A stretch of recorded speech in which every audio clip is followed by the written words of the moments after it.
ஓம் ஆதித்யாய ச சோமாய மங்களாய புதாய ச குரு சுக்ரசனீப்யஸ்ச ராகவே கேதவே நமோ நமः. ஆதித்யாதி நவகிரதேவதாபியோ நமः. ஸ்ரீகுருப்பியோ நமः. எல்லாம் வல்ல என் குருநாதரையும் ஆதித்யாதி நவகிரகங்களையும் என்னுடைய குலதெய்வத்தையும் வணங்குகிறேன். செப்டம்பர் மாத ராசி பலன்கள். உலகம் முழுவதும் வாழக்கூடிய அன்பு பக்தர்களே, செப்டம்பர் மாத ராசி பலன்கள். சூரிய பகவான் தன்னுடைய சொந்த வீடான சிம்மத்திலே ஆட்சி பலம் பெறுகின்ற அற்புதமான ஒரு மாதம். எப்பொழுதுமே சூரியனை அடிப்படையாக கொண்டது தான் மற்ற எல்லா கோள்களும் கிரகங்களும். அதெல்லாம் வலுவான கிரகம் சனியாக இருக்கலாம், குருவாக இருக்கலாம், ரொம்ப வேகமான கிரகம் செவ்வாயாக இருக்கலாம், பணத்தை வாரி வழங்கக்கூடிய குரு சுக்கிரனாக இருக்கலாம். அப்போது எத்தனை வலுவான கிரகங்கள் இருந்தாலுமே கூட சூரியன் தான் ரொம்ப முக்கியம். அப்பேற்பட்ட சூரிய பகவான் ஆட்சி பலம் சிம்மத்தில் ஆட்சி பலம் பெறுகின்ற ஒரு அற்புதமான மாதமாக இந்த செப்டம்பர் மாதம் திகழ்கிறது. அப்போ இந்த செப்டம்பர் மாதத்தை பொறுத்தவரையில் மேஷம், சிம்மம், அதே போல் கும்பம் மற்றும் விருச்சகம், இந்த ராசிக்கெல்லாம் ஒரு சிறப்பான பலன்கள் இந்த மாதம் அமைகிறது. இதுபோக 12 ராசி என்பர்களுக்கும் உலகம் முழுவதும் வாழக்கூடிய, நீங்கள் என்ன ஊரில் எந்த கண்ட்ரியில் இருந்தாலும் சரிதான், அப்போ உலகம் முழுவதும் வாழக்கூடிய அத்தனை ஜீவராசிகளுக்கும் 12 ராசி என்பர்களுக்கும் இந்த ஆவணி மாதம் பொதுவாக சிறப்பானதாக இருக்கும்.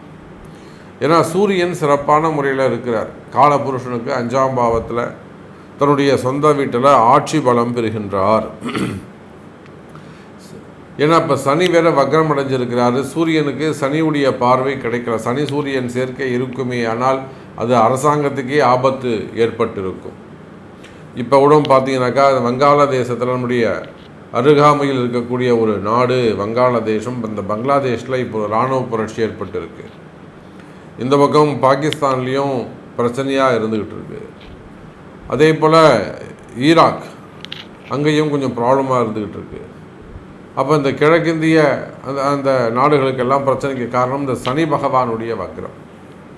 அதே போல் இந்த செப்டம்பர் மாதம் சூரிய பகவான் சிம்மத்தில் இருக்கும்போது, ஒருவேளை சனி பகவான் நார்மலான பொசிஷனில் கும்பத்தில் இருப்பாரே, ஆனால் அது 12 ராசிக்கும் அந்த அரசாங்கத்துக்கே கூட அது பிரச்சனையாக இருந்திருக்கும்.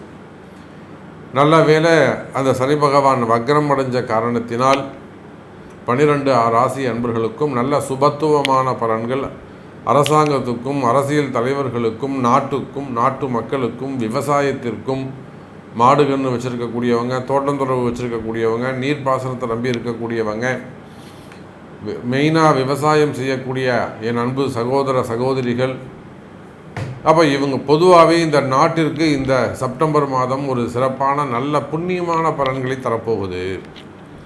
ஒரு புண்ணியமான மாதம்னு சொன்னால் கூட அது ஏற்றுக்கொள்ளக்கூடியதாக இருக்கும். காரணம் என்னன்னு கேட்டிங்கனாக்கா, சூரியனோடு இணைந்து புதன் பகவான் 2-11 கூடியவன் சூரியனுக்கு, 2-11 கூடிய புதனும் இங்கே சிம்ம ராசியில் அமைந்திருக்கிறார். குரு 4-10 அமைந்திருக்கிறார். அதே போல் ராகுவும் கேதுவும் கூட இங்கே கீழே இறங்கி உத்திரட்டாதி நட்சத்திரம் இறங்கி கீழே வந்துக்கிட்டு இருக்காங்க. அப்போ பொதுவாக இந்த செப்டம்பர் மாதத்தை பொறுத்தவரையில் சனியுடைய நட்சத்திரத்தில் ராகுவும், இந்த பக்கம் பார்த்திங்கனாக்கா அஸ்தம் நட்சத்திரத்தில் கேதுவும், அதே போல் சதயம் நட்சத்திரத்தில் சனி பகவானும் சஞ்சாரம் செய்கிறார்கள். அப்போ இந்த செப்டம்பர் மாதத்தை பொறுத்தவரையில் அரசாங்கம், அரசியல் தலைவர்கள், சினிமா துறையை சார்ந்தவர்கள், மடாதிபதிகள், ஆன்மீக பெரியோர்கள், ஆன்மீகத்தில் ஈடுபட்டிருக்கக்கூடியவர்கள், தலைமை பொறுப்பேற்று நடத்தக்கூடியவர்கள், எஜமானர்கள், இவங்க எல்லாருக்குமே இந்த செப்டம்பர் மாதம் ஒரு சிறப்பான மாதமாக, ஒரு வளர்ச்சியான மாதமாக அமைகிறது. அதே போல் வேலை வாய்ப்புகளுக்கும் சிறப்பாக இந்த மாதம் அமைய போகுது. நல்ல பொசிஷன், நல்ல ஒரு ரேங்க்கு அல்லது ஒரு டெவலப்மெண்ட் எதிர்பார்க்குறீங்க, ஒரு இம்ப்ரூவ்மெண்ட் எதிர்பார்க்குறீங்கன்னா அந்த வளர்ச்சி உங்களுக்கு கொடுக்க காத்திருக்கிறார் சூரியனும் குருவும். ஸோ செப்டம்பர் மாதம் உங்கள் ராசிக்கு எப்படி இருக்குது, உங்களுக்கு என்ன சொல்லுது? பொதுவாக செப்டம்பர் மாதம் சிறப்பாக இருக்குது. உங்கள் தலையெழுத்து, உங்களுடைய பிறப்பு ஜாதகம் அதுக்கு ஒத்துப்போதா? இந்த வளர்ச்சியை அது ஏற்றுக்குமா? உங்களுக்கு நல்லது நடக்குமா? அப்படிங்கிறத உங்கள் பிறப்பு ஜாதகம் தான் பேசும். வாருங்கள் உங்கள் ராசிக்கு என்ன சொல்லுதுன்னு பார்க்கலாம். அன்பார்ந்த கும்பராசி அன்பர்களே, இந்த மாதம் செப்டம்பர் மாதம் அதி அற்புதமான மாதமாக, ஒரு வளர்ச்சியான மாதமாக உங்களுக்கு அமைகிறது. செப்டம்பர் மாதத்தை பொறுத்தவரையில் எனதருமை கும்பராசி நேயர்களே, ஒரு வளர்ச்சிக்கான மாதமாக அமைகிறது. வருமானங்கள் கை நிறைய காசு, எப்படிங்க கை நிறைய காசு பார்க்கக்கூடிய மாதமாக அமைகிறது. நிறைய கும்பராசி அன்பர்கள் எக்கச்சக்கமான கமிட்மெண்ட், எனக்கு இவ்வளோ வேணும், எனக்கு 4 லட்ச ரூபா, எனக்கு 5 லட்ச ரூபா வேணும், அர்ஜெண்ட்டாக எனக்கு அன்றைக்கி தான் ஒருத்தர் வரார், எனக்கு அர்ஜெண்ட்டாக ஒரு 25 கோடி ரூபாய் வேணும் சார். நான் அவர்கிட்ட சொன்னேன், சார் எனக்கு ஒரு 2 கோடி ரூபாய் இருந்தால் போகிறோம், ஒரு வீடை கட்டுவேன். புரியுதுங்களா? 25 கோடி 500 கோடி ரூபாய்க்கு அவருக்கு சொத்து இருக்கான். ஒரு பெரிய செல்வந்தர். நம்ம யாருன்னா சொல்ல வேணாம், என்ன தொழிலும் சொல்ல வேணாம், பொதுவாக சொல்லுவோம், ஒரு செல்வந்தர். அப்போ அர்ஜெண்ட்டாக அவங்களுக்கு அவ்வளோ பணம் தேவைப்படுது. அப்போ அதிகமான கமிட்மெண்ட்டில் இருக்கக்கூடிய கும்பராசி அன்பர்களே, கை நிறைய பணம் வரக்கூடிய மாதமாக இந்த மாதம் அமைகிறது. கை நிறைய காசு, மனம் நிறைய மகிழ்ச்சி, நிறைவான மாதமாக, நிம்மதியை தரக்கூடிய மாதமாக இந்த மாதம் அமைகிறது கும்பராசி நேயர்களே. அப்படி என்ன சாமி சிறப்பு? ஐயா, உங்களை விட்டு அந்த ஜென்ம சனி விலகி இருக்கே, அது ஒன்று போராதா? அது ஒன்று போராதா? தேர் தொடமேல ஏறி கொட்டாமல் கீழே போயிடுச்சு. எவ்வளோ பெரிய விஷயம் அது. அதை கொட்டியிருந்ததுன்னா 3 நாளைக்கு நீங்கள் ஏந்திருக்க மாட்டீங்க. அப்போது ஜென்ம சனி சற்று நேரம், ஒரு சில நாட்கள் உங்களை விட்டு விலகி இருக்கு. தலைவர் உங்களை ஃப்ரீயாக விட்டு வச்சுருக்காருன்னு அர்த்தம். மிதிச்சுட்டு கொஞ்ச நேரம் ரெஸ்ட்டு கொடுத்துருக்காருன்னு அர்த்தம். அப்போ கும்பராசி அன்பர்களே, உங்களுடைய கஷ்ட நஷ்டங்கள் எனக்கு தெரியும். ஏன்னா நிறைய கும்பராசி அன்பரோடு நாம் பழகிறோம், பேசுகிறோம், சந்திக்கிறோம். அவங்களுடைய கஷ்டங்களை நம்ம கேட்டு அவங்களுக்கான வழிகாட்டுறோம்.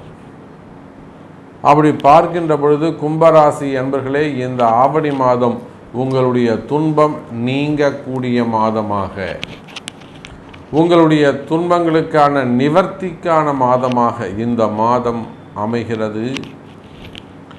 அற்புதமான முறையில் 7ஆம் அதிபதி, 7 குடையவன் சிறப்பான முறையில் ஜம்முன்னு உட்கார்ந்துருக்கார். 5ஆம் அதிபதியோடு இணைந்திருக்கிறார்.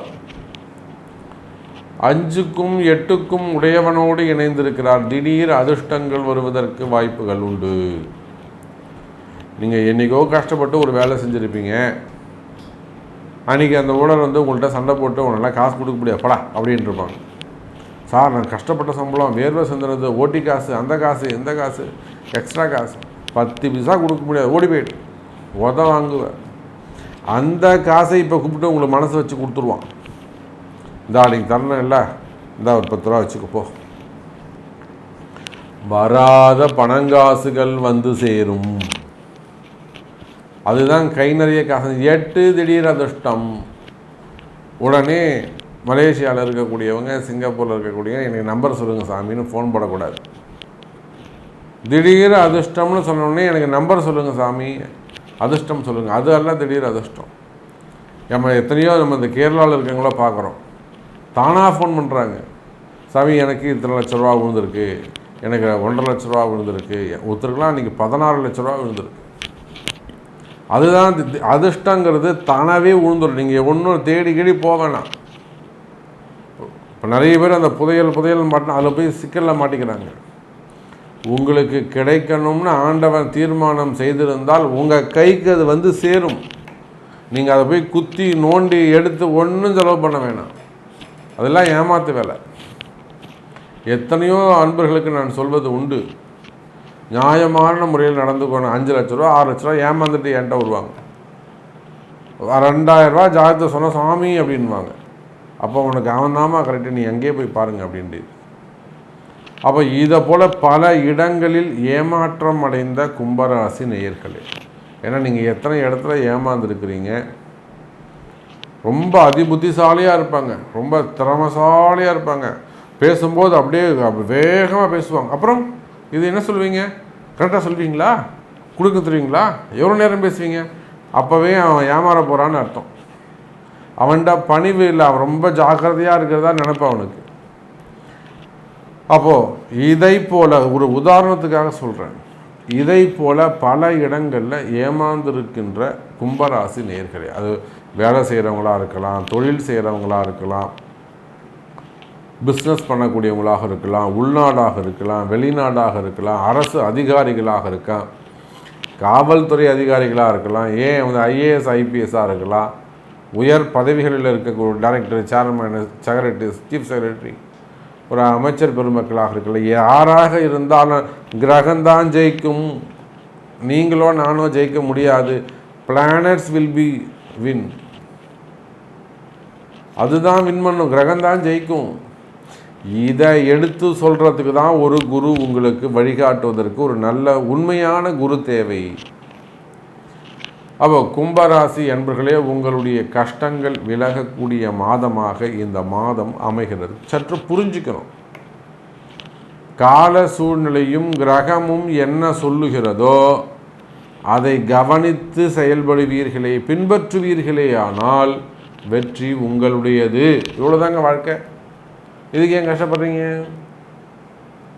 அப்படி பார்க்கின்ற பொழுது கும்பராசி அன்பர்களே, இந்த மாதம் வருமானம் வரக்கூடிய மாதமாக அமைகிறது. 8 5 8 சம்பந்தப்படுது, 5 8 7 சம்பந்தப்படுது. அதோடு மட்டுமல்ல, 4ஆம் பாவத்தை 3ஆம் அதிபதி 3க்கும் 10க்கும் உடைய செவ்வாய் 5ல் போய் உட்கார்ந்துருக்காரு. அப்போது அசுப கிரகங்கள் எல்லாம் சுபஸ்தானங்கள் ஏறுகின்றன. புரியுதா? அசுப கிரகங்கள் எல்லாம், மறைவு ஸ்தான அதிபதிகள் எல்லாம் சுபஸ்தானங்கள் ஏறுகின்றன. ஏதோ ஒரு நல்லது நடக்க போது கும்பராசி என்பர்களே, உங்கள் பிறப்பு ஜாதகத்தை கொண்டு அந்த நன்மை உங்களுக்கு நடக்குமா? சாமி எனக்கு இந்த கேஸ் முடிஞ்சிருமா? சாமி என் மனைவி வீட்டுக்கு வந்துடுவாங்களா? என் பையன் வந்துடுவானா? என் பொண்ணு வந்துடுமா? எங்கள் அப்பா இதை கொடுத்துருவாரா? எனக்கு இதை தம்பி ரொம்ப சண்டை போடுறான், கையெழுத்து போட்டுருவானா? குழந்தை பிறந்துருமா சாமி? 8 வருஷமா அது. கல்யாணம் நடந்துருமா? வேலை கிடச்சிருமா? தூக்கிட்டு டிஸ்மிஸ் பண்ணிட்டாங்க, திரும்பியும் ஜாயின் பண்ணிடலாமா? சார் எனக்கு ஒரு என்கொயரி நடந்திருக்கு, டிபார்ட்மெண்ட் வைஸ் ஒரு என்கொயரி நடந்துருக்கு, நான் வின் பண்ணிடலாமா சார்? அது ஒரு அதிகாரி தான் கையெழுத்து போட மாட்டார், போட வச்சிடலாமா சார்? இதை போல நன்கு சிந்தித்து உங்களுக்கு என்ன நடக்க வேண்டுமோ, ஏதோ ஒரு விஷயம் உங்களுக்கு நடக்க வேண்டியது இருக்குது, அதை புத்திசாலித்தனமாக உங்கள் பிறப்பு ஜாதகத்தை கொண்டு சரி செய்து கொள்ள வேண்டும். இது எனக்கு நடக்குமான்னு பார்த்து சொல்லுங்கள் சாமி, இது நம்ம வின் பண்ணணும், எப்படியா எனக்கு இது முடிச்சு கொடுங்க, அதுக்கு என்ன ஆகும் நான் பண்ணிடலாம், பரிகாரங்கள் செஞ்சு விட்ருவோம் அப்படின்னு ஒரு உறுதியாக இருந்து நம்பிக்கையோடு செயல்படுவீர்களே ஆனால், வழிபாடுகள் செய்வீர்களே ஆனால், பரிகாரங்கள் செய்வீர்களே ஆனால், இந்த மாதம் செப்டம்பர் மாதம் ஜெயிக்கக்கூடிய மாதமாக அமைகிறது. அது திருமணமாக இருக்கலாம், குடும்ப வாழ்க்கையாக இருக்கலாம், வேலை வாய்ப்புகளாக இருக்கலாம், செய்வினை கோளாறுகளாக இருக்கலாம், உடல் நிலை ஆரோக்கியமாக இருக்கலாம், பிஸ்னஸாக இருக்கலாம், வியாபாரமாக இருக்கலாம், கடைகளாக இருக்கலாம், விவசாயமாக இருக்கலாம், கடன் பிரச்சனையாக இருக்கலாம், தொழில் பிரச்சனையாக இருக்கலாம், இடப்பிரச்சனையாக இருக்கலாம், ஆயுள் ஆரோக்கியம் சம்பந்தப்பட்ட பிரச்சனைகளாக இருக்கலாம், மனசு சம்பந்தப்பட்டதாக இருக்கலாம், மைண்ட் ரிலேட்டடாக இருக்கலாம், பயம் சம்பந்தப்பட்டதாக இருக்கலாம், நோய் நொடிகள் சம்பந்தப்பட்டதாக இருக்கலாம், அல்லது அதிகாரிகளுடைய தொந்தரவு, அரசாங்கத்தினுடைய தொந்தரவுகளாக இருக்கலாம். அப்போ எந்த பிரச்சனையாக இருந்தாலும் இந்த மாதம் நீங்கள் ஜெயிக்கிறதுக்கு வாய்ப்புகள் உண்டு என்பதை தெரிவித்து கொண்டு மீண்டும் வேறொரு அற்புதமான பதிவில் உங்களை சந்திக்கிறேன். நன்றி. நமச்சிவாயம். ஜெய் வராகி.